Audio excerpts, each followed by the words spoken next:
ಮಕ್ಕಳನ್ನು ನಾನು ಯಾವತ್ತೂ ಸಹ ಅವರನ್ನು ಕೇವಲ ಒಬ್ಬ ಮನುಷ್ಯರನ್ನಾಗಿ ಮಾತ್ರ ನಾನು ನೋಡುವುದಿಲ್ಲ. ಅವರು ನಮ್ಮ ದೇಶದ ಒಂದು ಅಖಂಡ ಸಂಪತ್ತು ಮಕ್ಕಳು ಅಂತಂದರೆ. ಇವತ್ತಿನ ದಿವಸ ಮಕ್ಕಳೆಲ್ಲರೂ ಸಹ ಇಲ್ಲಿಗೆ ಬಂದಿದ್ದರಿಂದ ನಡೆದಾಡುವಂತಹ ಶಾರದಾ ಸ್ವರೂಪಿಗಳೇ ಆಗಿರತಕ್ಕಂತಹ ನಮ್ಮ ಗುರುಗಳ ದರ್ಶನವನ್ನು ಇವತ್ತಿನ ದಿವಸ ಆ ಮಕ್ಕಳೆಲ್ಲರೂ ಸಹ ಮಾಡಿದ್ರಿಂದ ವಿಶೇಷವಾಗಿ ಸ್ತೋತ್ರಗಳಿಗೆ ಅಪಾರವಾದಂತಹ ಒಂದು ವೈಶಿಷ್ಟ್ಯ ಇದೆ. ಸ್ತೋತ್ರ ಅಂತಂದರೆ ಏನು? ಭಗವಂತನ ಜೊತೆಗೆ ನಾವು ಮಾತನಾಡಬೇಕು ಅಂತಂದರೆ ಅದಕ್ಕೂ ಸಹ ಒಂದು ಭಾಷೆ ಇದೆ. ಆ ಭಾಷೆಯೇ ಈ ಸ್ತೋತ್ರಗಳು. ಈ ಚಿಕ್ಕ ವಯಸ್ಸಿನಲ್ಲಿ ಮಕ್ಕಳಿಗೆ ಇಂತಹ ಒಂದು ಸಂಸ್ಕಾರವನ್ನು ನಮಗೆ ಕೊಟ್ಟರೆ ತದನಂತರ ಅವರೇ ಅವರಿಗೆ ಬೇಕಾದ್ದನ್ನೆಲ್ಲ ಅವರೇ ಸಂಪಾದನೆ ಮಾಡ್ಕೊಳ್ತಾರೆ. ಒಂದು ದೊಡ್ಡ ಪ್ರಜೆಗಳಾಗಿ, ಉತ್ತಮರಾದಂತಹ ಪ್ರಜೆಗಳಾಗಿ ಒಂದು ಸಮಾಜದಲ್ಲಿ ಉತ್ತಮವಂತಹ ಸ್ಥಾನಕ್ಕೆ ಅವರು ಬರ್ತಾರೆ ಅನ್ನುವಂತಹ ವಿಷಯದಲ್ಲಿ ಯಾವುದೇ ಸಂಶಯಕ್ಕೆ ಅವಕಾಶ ಇಲ್ಲ. ಆದ್ದರಿಂದ ಈ ರೀತಿಯಾದಂತಹ ಒಂದು ಮಾರ್ಗ, ಇದರ ಅವಶ್ಯಕತೆ ವಿಶೇಷವಾಗಿ ಮಕ್ಕಳಿಗೂ ಸಹ ಇದೆ ಅನ್ನೋ ಉದ್ದೇಶದಿಂದ ಇದಕ್ಕೆ ಮಕ್ಕಳನ್ನೂ ಸಹ ವಿಶೇಷವಾಗಿ ಕರೆಯಲಾಗಿದೆ.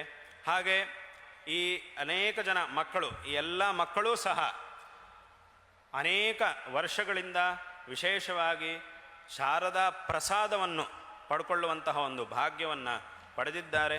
ನಮ್ಮ ಗುರುಗಳ ಒಂದು ಅನುಗ್ರಹ, ಅವರ ಆದೇಶದಂತೆ ಇಲ್ಲಿ ಈ ತಾಲೂಕು ಮತ್ತು ಪಕ್ಕದ ತಾಲೂಕುಗಳು, ಈ ಸಮಸ್ತ ಪ್ರಾಂತದಲ್ಲಿ ಅನೇಕ ವಿದ್ಯಾಲಯಗಳಲ್ಲಿ ಅಧ್ಯಯನ ಮಾಡ್ತಾ ಇರತಕ್ಕಂತಹ ಮಕ್ಕಳಿಗಾಗಿ ಒಂದು ಮಧ್ಯಾಹ್ನ ಭೋಜನದ ಒಂದು ವ್ಯವಸ್ಥೆಯನ್ನು, ಶಾರದಾ ಪ್ರಸಾದ ಭೋಜನವನ್ನು ನಮ್ಮ ಗುರುಗಳು ಅನೇಕ ವರ್ಷಗಳ ಹಿಂದೆಯೇ ಮಾಡಿದ್ದಾರೆ. ಸುಮಾರು 15,000ಕ್ಕಿಂತಲೂ ಹೆಚ್ಚು ಜನ ಮಕ್ಕಳು ಆ ಒಂದು ಪ್ರಸಾದವನ್ನು, ಜಗನ್ಮಾತೆಯ ಒಂದು ಪ್ರಸಾದವನ್ನು, ಆ ಭೋಜನ ರೂಪವಾದಂತಹ ಪ್ರಸಾದವನ್ನು ಪಡ್ಕೊಳ್ತಾ ಇದ್ದಾರೆ. ಹಾಗಾಗಿ ಅಂತಹ ಆ ಒಂದು ಪ್ರಸಾದವೂ ಅಲ್ಲದೆ ಇವತ್ತಿನ ದಿವಸ ಇಲ್ಲಿ ನೇರವಾಗಿ ನಮ್ಮ ಗುರುಗಳನ್ನು ದರ್ಶನ ಮಾಡುವಂತಹ ಒಂದು ಅನುಗ್ರಹವೂ ಸಹ, ಆ ಒಂದು ಭಾಗ್ಯವೂ ಸಹ ಎಲ್ಲ ಮಕ್ಕಳಿಗೆ ಇವತ್ತಿನ ದಿವಸ ಪ್ರಾಪ್ತವಾಗಿದೆ. ಇದು ಅತ್ಯಂತ ಸಂತೋಷಕರವಾದಂತಹ ಒಂದು ವಿಷಯ. ಹಾಗಾಗಿ ನಾನಿವತ್ತು ಹೇಳಬಯಸುವಂತಹ ಒಂದು ವಿಷಯ ಅಂತಂದರೆ, ಎಲ್ಲ ಆಸ್ತಿಕ ಜನರು ಇವತ್ತು ಬಂದಿದ್ದೀರಿ. ಈ ಒಂದು ಸಭೆಗೆ ಒಂದು ವಿಶೇಷವಾದಂತಹ ಶೋಭೆಯನ್ನು ತಂದಿದ್ದೀರಿ ಎಲ್ಲ ಆಸ್ತಿಕರೂ ಸಹ.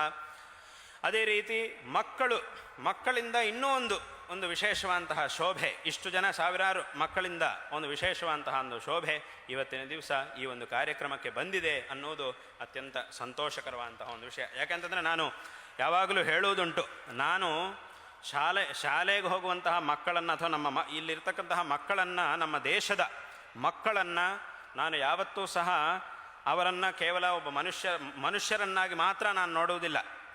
ಅವರು ನಮ್ಮ ದೇಶದ ಒಂದು ಅಖಂಡ ಸಂಪತ್ತು ಮಕ್ಕಳು ಅಂತಂದರೆ.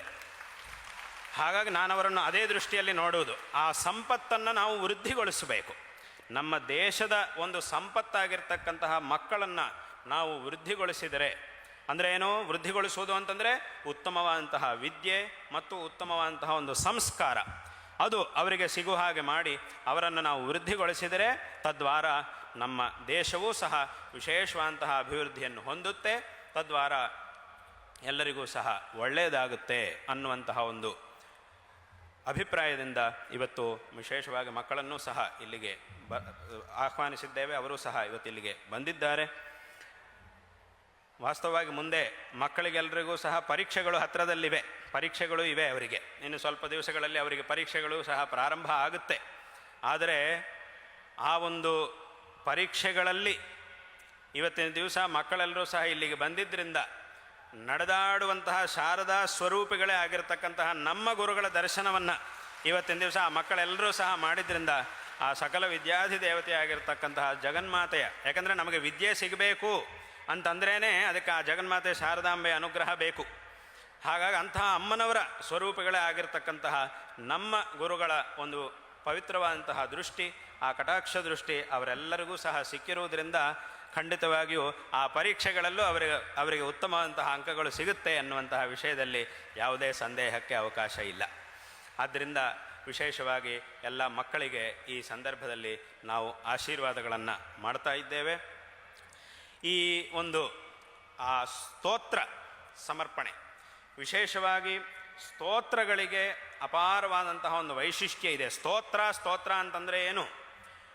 ನಾವು ಭಗವಂತನ ಜೊತೆಗೆ ಮಾತನಾಡುವಂತಹ ಒಂದು ಭಾಷೆ ಅದು ಸ್ತೋತ್ರ ಅಂತಂದರೆ. ನಾವು ಸ್ತೋತ್ರವನ್ನು ಪಠನ ಮಾಡ್ತಾ ಇದ್ದೀವಿ ಅಂತಂದರೆ ಆ ಭಗವಂತನ ಜೊತೆಗೆ ನಾವು ಮಾತಾಡ್ತಾ ಇದ್ದೀವಿ. ಯಾಕಂದರೆ ನಮಗೆ ಸುಮಾರು ಜನರಿಗೆ ಲೋಕದಲ್ಲಿ ಹೇಗಿರುತ್ತೆ, ದೊಡ್ಡವರ ಹತ್ರ ಹೋದಾಗ, ದೊಡ್ಡವರನ್ನು ಭೇಟಿ ಮಾಡಲಿಕ್ಕೆ ಹೋದಾಗ ಅವರ ಹತ್ರ ಹೇಗೆ ಮಾತಾಡಬೇಕು, ಯಾವ ರೀತಿಯಾಗಿ ಮಾತಾಡಬೇಕು, ಏನಾದರೂ ವ್ಯತ್ಯಾಸ ಆಗಿಬಿಡುತ್ತೇನೋ, ಯಾವ ರೀತಿಯಾಗಿ ಮಾತಾಡಬೇಕು ಅಂತ ಆ ಶಿಷ್ಟಾಚಾರ ಹೇಗಿರುತ್ತೆ ಅಂತ ನಾವು ಹಿರಿಯರನ್ನು ಕೇಳಿ ತಿಳ್ಕೊಳ್ತೀವಿ. ಹಿರಿಯರೆಲ್ಲ ಹೇಗೆ ವ್ಯವಹಾರ ಮಾಡ್ತಾರೋ, ಯಾಕಂತಂದರೆ ಜಾಸ್ತಿ ಮಾತಾಡಬಾರ್ದು, ಕಡಿಮೆ ಮಾತಾಡಬಾರ್ದು, ವ್ಯತ್ಯಾಸವಾಗಿ ಮಾತಾಡಬಾರ್ದು, ಅಬದ್ಧವಾದಂತಹ ಶಬ್ದಗಳನ್ನು ಉಚ್ಚಾರಣೆ ಮಾಡಬಾರ್ದು, ಹೀಗೆಲ್ಲ ಇರುತ್ತೆ. ಅಂದರೆ ಏನು, ಆ ದೊಡ್ಡವರ ಹತ್ತಿರಕ್ಕೆ ಹೋದಾಗ ಅಲ್ಲಿ ಮಾತನಾಡಲಿಕ್ಕುವಂತಹ ಒಂದು ಶಿಷ್ಟಾಚಾರ ಇರುತ್ತೆ, ಅದರಂತೆಯೇ ನಾವು ಮಾತಾಡಬೇಕು. ಅದೇ ರೀತಿ ಆ ಭಗವಂತನ ಹತ್ತಿರಕ್ಕೆ ಹೋದಾಗ, ಅಂದರೆ ಭಗವಂತನ ಜೊತೆಗೆ ನಾವು ಮಾತನಾಡಬೇಕು ಅಂತಂದರೆ ಅದಕ್ಕೂ ಸಹ ಒಂದು ಭಾಷೆ ಇದೆ. ಆ ಭಾಷೆಯೇ ಈ ಸ್ತೋತ್ರಗಳು. ಇಲ್ಲಿ ಹೇಗೆ ದೊಡ್ಡವರ ಹತ್ರ ಹೇಗೆ ಮಾತಾಡಬೇಕು ಅನ್ನೋದನ್ನು ನಮಗೆ ಹೇಳಿಕೊಡುವವರು ಅನುಭವಸ್ಥರಿರ್ತಾರೆ. ಯಾರು ಅನುಭವಸ್ಥರಾಗಿರ್ತಾರೋ ಅಂಥವರು ನಮಗದನ್ನು ಹೇಳಿಕೊಡ್ತಾರೆ. ಅದೇ ರೀತಿ ಇಲ್ಲಿ ಶಂಕರ ಭಗವತ್ಪಾದಾಚಾರ್ಯರು, ಅವರು ಸ್ವಯಂ ಭಗವಂತನ ಸ್ವರೂಪಿಗಳು, ಪರಮೇಶ್ವರನ ಅವತಾರಿಗಳು. ಅವರು ನಮಗೆ ಈ ಒಂದು ಭಾಷೆಯನ್ನು ತೋರಿಸಿದ್ದಾರೆ. ಈ ಭಾಷೆಯಲ್ಲಿ ನೀನು ಭಗವಂತನನ್ನು ಪ್ರಾರ್ಥನೆ ಮಾಡು, ನೀನು ಭಗವಂತನ ಹತ್ರ ಇದನ್ನು ಪ್ರಾರ್ಥನೆ ಮಾಡು, ಬೇರೆ ಏನೇನೋ ಹೇಳಬೇಕಾಗಿಲ್ಲ, ಇದನ್ನು ನೀನು ಪ್ರಾರ್ಥನೆ ಮಾಡಿದರೆ ಎಲ್ಲದನ್ನೂ ಸಹ ಭಗವಂತನ ಹತ್ರ ಪ್ರಾರ್ಥನೆ ಮಾಡಿದ ಹಾಗೇ ಆಗುತ್ತೆ ಅಂತ ವಿಶೇಷವಾಗಿ ಶಂಕರರು ಈ ಸ್ತೋತ್ರಗಳನ್ನು ರಚನೆ ಮಾಡಿ ನಾವು ಭಗವಂತನ ಹತ್ತಿರಕ್ಕೆ ಹೋದಾಗ ಏನು ಪ್ರಾರ್ಥನೆ ಮಾಡಬೇಕು ಅನ್ನುವುದನ್ನು ನಮಗೆ ಹೇಳಿಕೊಟ್ಟಿದ್ದಾರೆ ಶಂಕರ ಭಗವತ್ಪಾದಾಚಾರ್ಯರು. ಹಾಗಾಗಿ ವಿಶೇಷವಾಗಿ ಈ ಒಂದು ಸ್ತೋತ್ರಗಳನ್ನು ರಚನೆ ಮಾಡಿ ಶಂಕರ ಭಗವತ್ಪಾದಾಚಾರ್ಯರು ಈ ಜಗತ್ತಿನಲ್ಲಿರ್ತಕ್ಕಂತಹ ಎಲ್ಲರಿಗೂ ಸಹ ಭಗವಂತನ ಅನುಗ್ರಹವನ್ನು ಪಡ್ಕೊಳ್ಳುವಂತಹ ಮಾರ್ಗವನ್ನು ಉಪದೇಶ ಮಾಡಿದ್ದಾರೆ, ತೋರಿಸಿಕೊಟ್ಟಿದ್ದಾರೆ. ಯಾಕಂದರೆ ತುಂಬ ಜನರಿಗೆ ಲೋಕದಲ್ಲಿ ಒಂದು ಸಂದೇಹ ಇರುತ್ತೆ, ಒಂದು ಪ್ರಶ್ನೆ ಇರುತ್ತೆ. ಏನು ಅಂತಂದರೆ, ಸ್ವಾಮಿ ನಮಗೆ ಭಗವಂತ ಅನುಗ್ರಹ ಮಾಡ್ತಾನಾ, ನಮ್ಮಂಥವರಿಗೆ ಭಗವಂತ ಅನುಗ್ರಹ ಮಾಡ್ತಾನೆ, ನಾವು ತುಂಬ ಸಾಮಾನ್ಯರು, ನಮ್ಮಂಥವರಿಗೆ ಭಗವಂತ ಅನುಗ್ರಹ ಮಾಡ್ತಾನಾ ಅಂತ ಕೆಲವರು ಕೇಳ್ತಾ ಇರ್ತಾರೆ. ನಮ್ಮ ಗುರುಗಳ ಹತ್ರನೂ ತುಂಬ ಜನ ಬಂದು ಕೇಳ್ತಾ ಇದ್ರು. ಒಂದ್ಸಲ ನಮ್ಮ ಗುರುಗಳು ತಮ್ಮ ಭಾಷಣದಲ್ಲಿ ಹೇಳಿದ್ದು ಒಂದ್ಸಲ ನಮಗೆ ಜ್ಞಾಪಕ ಬರುತ್ತೆ, ಮತ್ತು ನಮಗೂ ಸಹ ಅದು ಅನುಭವದಲ್ಲೂ ಇದೆ. ಏನು ಅಂತಂದರೆ, ಸ್ವಾಮಿ ನಾವೆಲ್ಲ ತುಂಬ ಸಾಮಾನ್ಯರು, ನಮಗೆ ಭಗವಂತ ಅನುಗ್ರಹ ಮಾಡ್ತಾನಾ ಅಂತ ಕೇಳ್ತಾ ಇರ್ತಾರೆ. ಅದಕ್ಕೆ ನಮ್ಮ ಗುರುಗಳು ಹೇಳಿದರು, ತುಂಬ ಜನರಿಗೆ ಉಪದೇಶ ಮಾಡಿದರು. ಏನು ಅಂತಂದರೆ, ಭಗವಂತ ಎಲ್ಲರಿಗೂ ಅನುಗ್ರಹ ಮಾಡ್ತಾನಪ್ಪ, ಎಲ್ಲರಿಗೂ ಅನುಗ್ರಹ ಮಾಡಲಿಕ್ಕೆ ಭಗವಂತ ಸದಾಕಾಲ ಸಂಸಿದ್ಧನಾಗೇ ಇದ್ದಾನೆ. ಆದರೆ ಆ ಭಗವಂತನನ್ನು ನಾವು ಆಶ್ರಯಿಸಬೇಕು. ಆಶ್ರಯಿಸಿದರೆ ಭಗವಂತ ಎಲ್ಲರಿಗೂ ಅನುಗ್ರಹ ಮಾಡೇ ಮಾಡ್ತಾನೆ. ಆಶ್ರಯಿಸಲಿಲ್ಲ ಅಂತಂದರೆ ಭಗವಂತ ಯಾರಿಗೂ ಸಹ ಅನುಗ್ರಹವನ್ನು ಮಾಡುವುದಿಲ್ಲ. ಇದು ಭಗವಂತನ ಒಂದು ಸ್ವಭಾವ. ಆಶ್ರಯಿಸಿದವನು ಯಾರೇ ಆಗಲಿ ಅವನಿಗೆ ಅನುಗ್ರಹ ಮಾಡೇ ಮಾಡ್ತಾನೆ. ಆಶ್ರಯಿಸದೇ ಇರುವವನು ಯಾರು ಬೇಕಾದರೂ ಆಗಲಿ ಅವನಿಗೆ ಅನುಗ್ರಹ ಖಂಡಿತವಾಗಿಯೂ ಮಾಡುವುದಿಲ್ಲ. ಇದು ಭಗವಂತನ ಒಂದು ಸ್ವಭಾವ.